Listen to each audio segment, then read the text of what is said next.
Usapan natin ang 2026 natin, the year of the fire horse. I-compare muna natin ang 2025 na year of the wooden snake. Ang snake kasi is nag-shed, nagtatanggal siya ng mga old habits natin. Dahan-dahan, slow movement, bago mag-strike ang snake.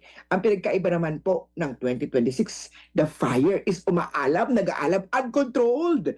Ang kabayo naman ay galloping, tumatalon, mabilis, fiery, nag-aalab yung apoy niya po. Determinado, fast-moving, fast-paced po. Yan po ang general energy ng fire element. Alam mo ba ang fire element also is isang young fire, yan like the sun, the araw.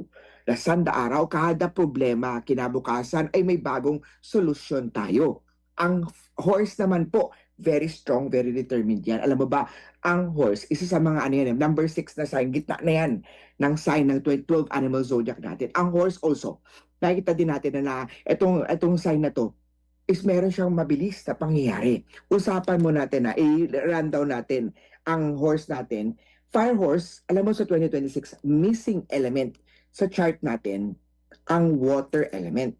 Ang water element natin is the money or wealth element natin. Ibig sabihin, dahil mahina ang wealth or money element natin, mahina din po ang pagkita ng earnings o ng pera. Blue po ang lucky color for 2026 natin. Hindi balance, unbalanced po ang chart natin. Very strong ang fire, very passionate po ang mga tao. Very fast, very impulsive po. Madali rin po ma-burn out ang mga tao. Fast changing year ang 2026 din natin. Posible doon po. Huwag naman po na magkaroon ng war sa iba't ibang panig ng mundo. Sana po mga head of state natin, kalma lang, chill lang po. Hindi biro po ang giyera.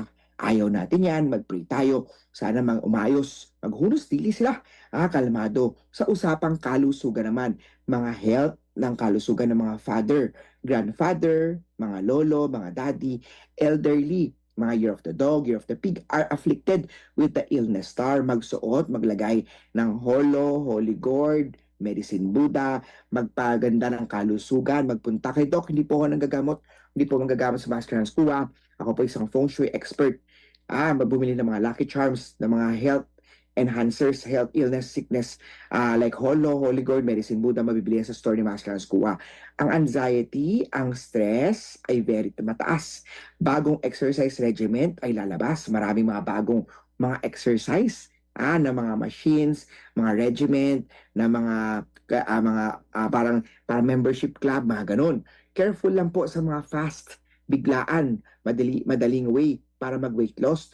Bagong development sa anti-aging, bagong development sa mga cancers, mga sakit. May bagong virus naman ang lalabas sa 2026. Bantayan pa rin ang respiratory illness.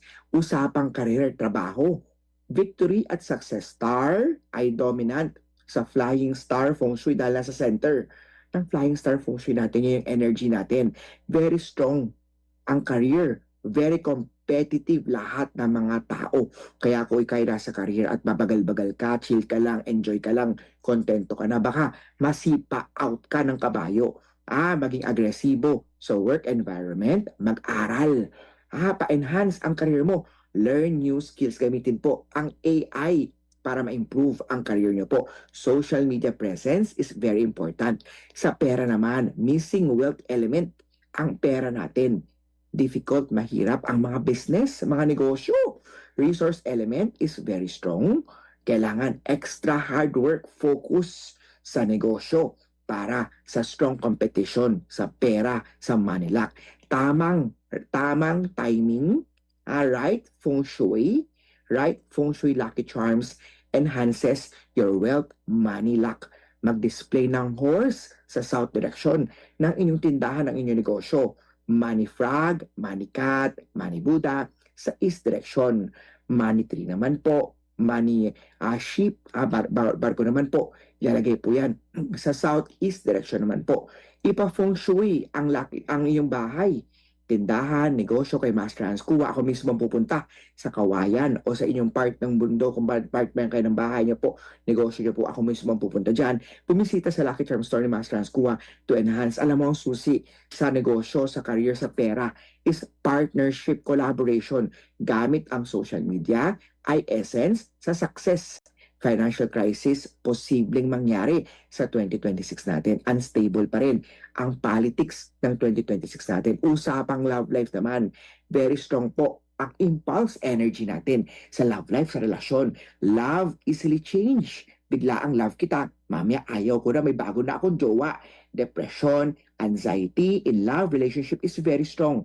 Dahil malakas ang apoy, third-party relasyon ay also very strong.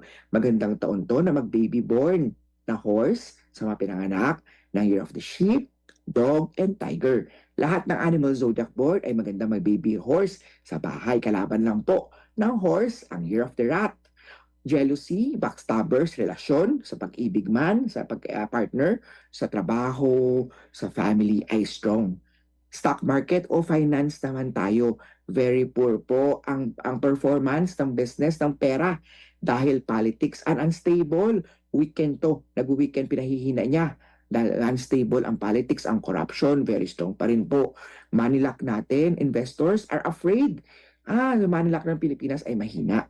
Be extra cautious bago mag-invest. Maraming mga cheating, mga scams ang posibleng lumabas. Study, aralin before investing. Yan po ang general energy forecast gabay sa 2026 mula kay Master Hans Kua.